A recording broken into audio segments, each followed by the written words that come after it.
আসসালামু আলাইকুম। কেমন আছেন সবাই? আশা করি আল্লাহর রহমতে যে যেখানে আছেন সুস্থ আছেন, ভালো আছেন। আমিও আমার পরিবার নিয়ে অনেক ভালো আছি। আর ভালো আছি বলেই তো ঘুরতে আসলাম।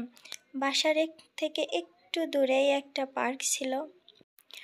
আসলে অনেক দিন ধরেই এই এলাকায় আছি, তবে জানিই না এখানে একটা পার্ক আছে, কারণ ওইভাবে কোনো গেট নেই পার্কের সামনে, শুধুমাত্র একটা দেয়ালে এটুকুই আঁকা।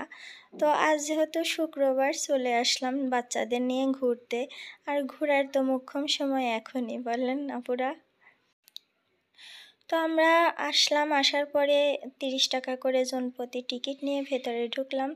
ভেতরে ঢোকার পরেই কিছুটা আর কি এরকম খেলনা ছিল, আর ওই যে খাঁচাটা ওইখানেই ছিল হরিণগুলা।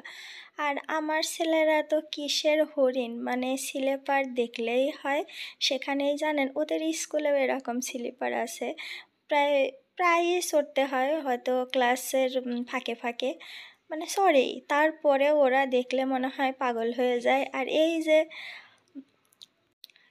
কি বলবো, একদম বুড়া মানুষটাও উঠে পড়ছে, ছেলেদের সাথে সঙ্গ দিচ্ছে। আসলে এটাও পাওয়া ভাগ্যের ব্যাপার। আর এই যে এই গাছটা আমি ভিডিও করেছি কেন জানেন? গাছটা সম্বন্ধে অনেকেই জানে না, এমনকি বলতেও পারবে না এটা কী গাছ। এটা কিন্তু একটা ফুল গাছ। ফুলটা সবাই চিনে, ভালোবাসে, সবাই পছন্দ করে, কিন্তু গাছটা সম্বন্ধে কারো ধারণা নেই। এটা ছিল বকুল ফুল। তারপরে ওইখানে যতটুক আর কি খেলার সময় পাস করেছি, করার পরে ওরা বাপ বেটা ওখানেই আছে, মানে আমার ছোট ছেলেটা আসতেই চাইছে না। পরে বড় ছেলে আর আমি এ পাশটাতে আসলাম। এই পাশে কিছু আর কি ঘোড়া ছিল, কি বলবো, হরিণ অন্য প্রজাতির।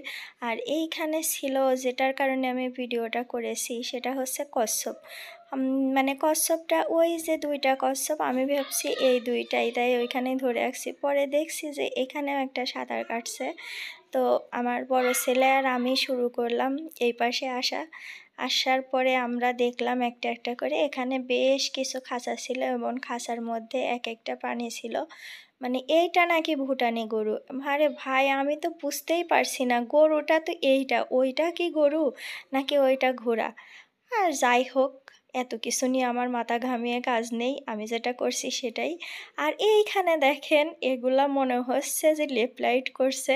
আমার কেন জানি মনে হচ্ছে যে ওরা মনে হয় সেনাবাহিনীদের কুচকাওয়াজ দেখে, তাই। কিন্তু দেখেন এই তেরাটা করলো কি, 2-3 বার করে এরকম করছে, আমি ভিডিও ধরেছি, আর এই তেরাটা নষ্ট করে দিল। তারপরে বানর তো থাকবেই। আর আমি যে এলাকায় থাকি, এই এলাকায় ফিরি ফিরি বানর দেখাও যায়, এমনকি বানরের অত্যাচারও সহ্য করতে হয়। কি বলবো, এটাও একটা বিনোদন, ভালো লাগা। অন্য কোনো দিন আপনাদের সাথে আমি শেয়ার করব আমার এলাকার বানরের পরিস্থিতি।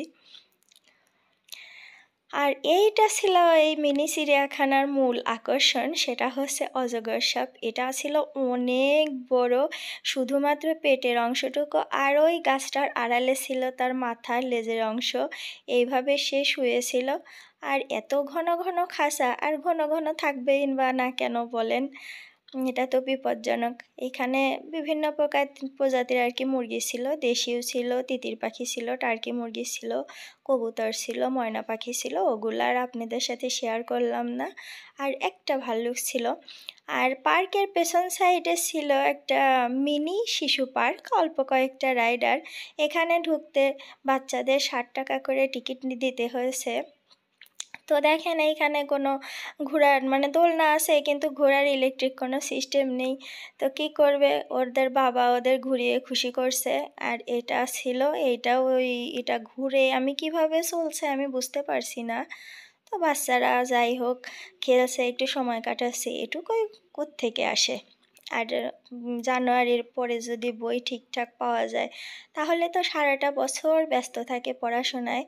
আর এই একটা মাত্র রাইডার শুধু সে ঠিকঠাক ছিল, তাও একদম আস্তে আস্তে চলছিল, ইলেকট্রিকভাবেই চলছিল, কিন্তু একদম আস্তে আস্তে।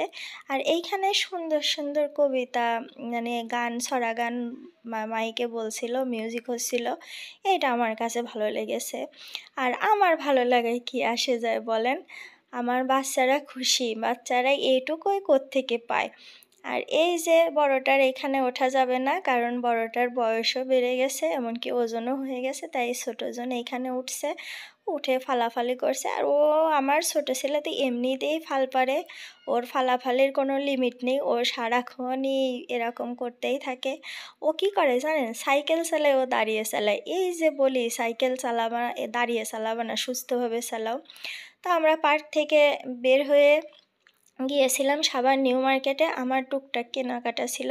নিউ মার্কেটের নিচতলায় যে পাইকারি সিরামিক্সের দোকানগুলো, ওইখান থেকে আমি আর আফিউজের কয়েকটা গ্লাস কিনলাম। আর যেহেতু আমার রান্নার ফ্রাই প্যানটা নষ্ট হয়ে গেছে, এমনকি ভেঙে গেছে, তাই আমি একটা কড়াই নিয়ে আসলাম।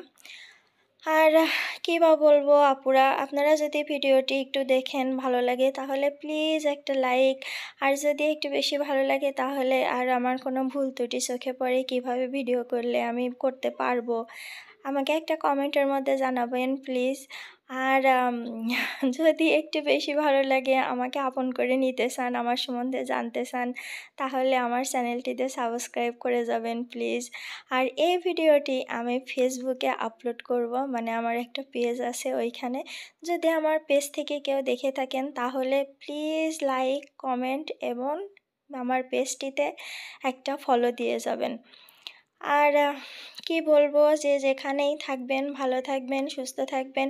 আমি যেন বছরের প্রত্যেকটা সময়, এমনকি নতুন বছরে আমার ছেলেদের নিয়ে, আমার স্বামী, আমার পরিবারকে নিয়ে ভালো থাকতে পারি, এভাবে আনন্দ করে কাটাতে পারি, সেজন্য আমাকে দোয়া করবেন। আমিও দোয়া করি। অবশ্যই আপনারা সবাই সুস্থ থাকেন, ভালো থাকেন, আনন্দে থাকেন। এই আসছি 25 সাল, মানে নতুন বছর, নতুন বছরে সবাই ভালো থাকবেন এই কামনা করে আমার ভিডিওটি শেষ করছি। তো আমি এর আগে ফ্রাই প্যান কিনেছিলাম, ফ্রাই প্যানের আর কি একটা প্যাকেটের মধ্যে দিয়েছিল।